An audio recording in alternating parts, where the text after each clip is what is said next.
He oído decir que en las iglesias bautistas hay un montón de personas perdidas que piensan que son salvas. Están asistiendo al menos a los servicios de los domingos en la mañana. He oído mucho decir eso y es muy desconsolador.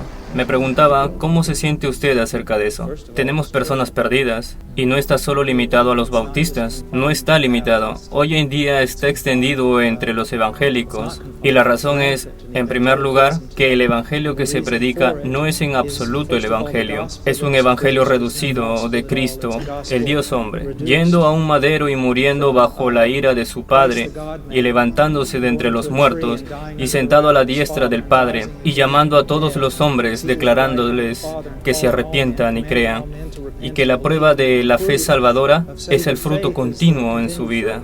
Hemos reducido todo eso a 5 cosas que Dios quiere que sepas, o 4 leyes espirituales, y que si pasas por cada uno de ellos y dices sí, y luego oras una pequeña oración, algún evangelista que debería pasar menos tiempo predicando y más tiempo estudiando su Biblia, te declara salvo. Ese es el punto. También nuestro evangelio.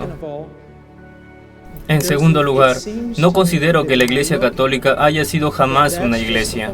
Pero cuando miro la Iglesia Católica, cuando miro al anglicanismo y lo que estaba ocurriendo en Inglaterra, cuando miro lo que estaba ocurriendo en Nueva Inglaterra y lo que ocurre en la actualidad, y a mí me parece que el diablo siempre se las ingenia para que la gran asunción sea que ellos son salvos. En definitiva, parece que entre más tiempo es dado a discernir qué es el Evangelio y a ver que si la persona es verdaderamente salva, si ellos solo se dirigen al frente y oran una oración, los declaramos salvos y empezamos a discipularlos. Tal vez debería estar trabajando con esta persona por meses para que llegue a tener una seguridad bíblica. Por lo tanto, nuestras iglesias están llenas de gente perdida y en general es debido a la superficialidad de los pastores. Y la mayoría de ellos han adoptado esquemas para el crecimiento de la iglesia y transformaron su iglesia en un parque de atracciones sobre Jesús.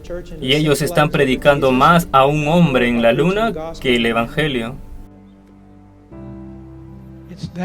No es solamente un problema contemporáneo.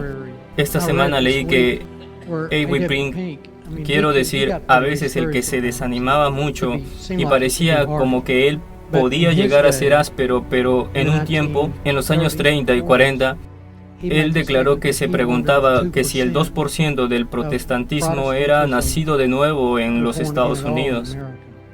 Bueno, incluso uno de los más grandes, de los más conocidos evangelistas en Estados Unidos actualmente, él ha dicho que si un 5% de toda la gente que ha sido convertida en sus reuniones son realmente cristianos, él estaría feliz. Y otra cosa que es muy importante es la idea de la compasiva, amorosa, disciplina en la iglesia. Yo encuentro muy extraño que la gente no practique la disciplina en la iglesia porque aman a su congregación más de lo que Jesús los ama. Jesús les mandó practicar la disciplina en la iglesia, no con gente pecadora, todos somos pecadores, sino en rebeldes que no muestran ningún fruto y no cambian. Y lo que realmente es malo es que acabamos de salir del liberalismo. Hubo un movimiento entre muchas denominaciones, especialmente en la conversión bautista del sur, asegurándose de que el liberalismo se extinguió. No nos ha tomado ni siquiera una década regresar al neoliberalismo, lo que en mi opinión, el neoliberalismo es básicamente el movimiento de crecimiento de iglesia, donde todo se hace de acuerdo a estrategias de mercado y díganos qué tipo de iglesia desea y esa es la que le daremos, en vez de preguntarle a Dios qué clase de novia desea Él. Tengo una hija llamada Johanna y ella profesaba ser salva. Fue bautista, se unió a la iglesia y parecía ser una cristiana auténtica. Cuando iba al colegio, siempre tenía una Biblia sobre sus libros escolares.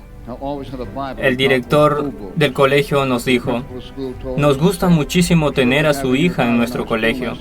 Yo dije, ¿por qué? Él dijo, si hay algún comportamiento cuestionable y su hija se entera, ella expone lo que se hace en oculto en este lugar. Entonces durante el avivamiento ella se acercó a mí una noche y dijo, papi, quisiera ser salva. Yo dije, ¿qué?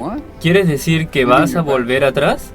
Ella dijo, papi, nunca he conocido al Señor. Conocí el lenguaje, aprendí el lenguaje de ti y de mi mamá, pero nunca he conocido al Señor. Así que la guié hacia Cristo. Y luego, antes del avivamiento, yo tenía un pastor auxiliar, muy buen líder de alabanza y muy bueno enseñando a niños.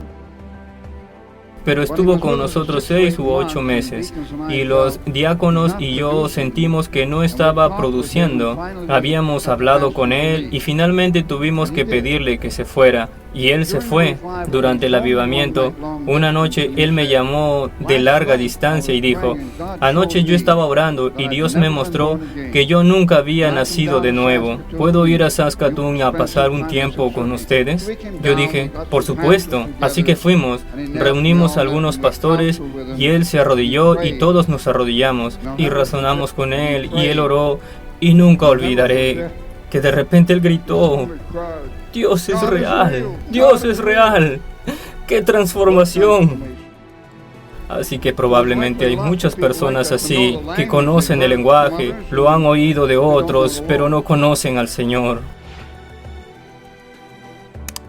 Esta debió haber sido una carga para el Señor Jesucristo también, porque una vez me llamó la atención que casi todas, si no es que casi todas las parábolas que relató el Señor tenían que ver con este asunto de verdadera o falsa profesión. Es decir, los dos cimientos, el sembrador y los suelos, el trigo y la cizaña, las ovejas y las cabras, y casi todas las parábolas tienen que ver con este mismo asunto. ¿Algo más, hermanos? Hoy en día el mayor campo misionero es la iglesia, o aquello a lo que se le llama iglesia.